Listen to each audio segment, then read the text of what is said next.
welcome to the shop. Are you quite all right? You look a little uneasy on your feet. Ah, now I suspect you are not unwell, but perhaps a sailor. No, you are. Just off the boat, you say. Well, it still shows. Is there anything in particular that you are looking for? A talisman, for protection and good fortune while sailing across the ocean. Yes, I have one on that shelf there, but I must warn you, it comes from Porthcurno. Are you familiar with that area of Cornwall? No? Well, let me tell you a little about it. In particular, a ship that used to frequent its waters. After that, then, you can decide whether or not this is the right talisman for you. A book was written in the 1800s by a man called Robert Hunt. In it, he detailed several anecdotes of superstitious beliefs and practices from around Cornwall, one of the most notable being about a ship often seen in the waters of Porthcurno. Only this ship was like no other. Supposedly, when the sea was stormy or mist rose on a dark night, a four-masted sailing ship would appear on the horizon of the sea and slowly draw nearer. Rather than stopping once it reached the shallow water, it would carry straight on through the breakers and up the beach, only coming to a halt when it was within sight of the church at St. Levan, at which point it would disappear.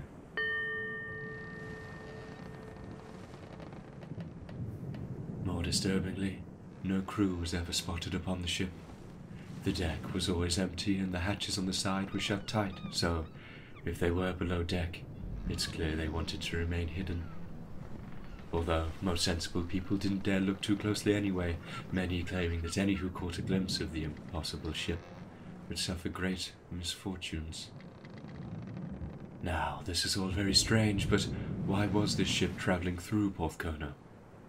Well, this was the exact question Hunt asked in his book, his investigations eventually leading him to Reclusive Man and his servant. Hunt's book describes the servant as a man of foreign and forbidding aspect, who never spoke to any of the locals, only ever sharing silent whispers with his isolated master. However, the most peculiar aspect of the pair was that, without fail, they would row a small boat out to sea every day, and they would not return until nightfall.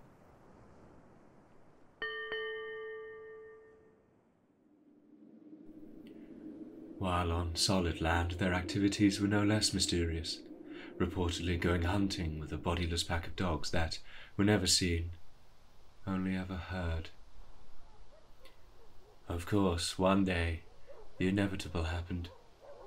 The reclusive master died, and it was decided to bury his body at the Church of St. Levan. However, what happened there shocked all the inquisitive attendants. No sooner than the first clump of earth had been thrown on his master's coffin, the mysterious servant vanished into thin air, this bizarre action being accompanied by violent howls from the pack of invisible hounds.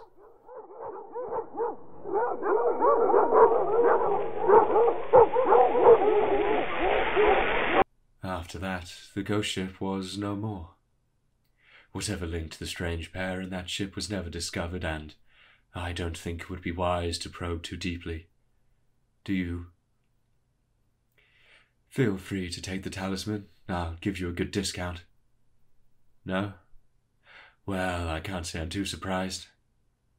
I hope you get back to the sea soon. I don't know how well solid land sits beneath your feet.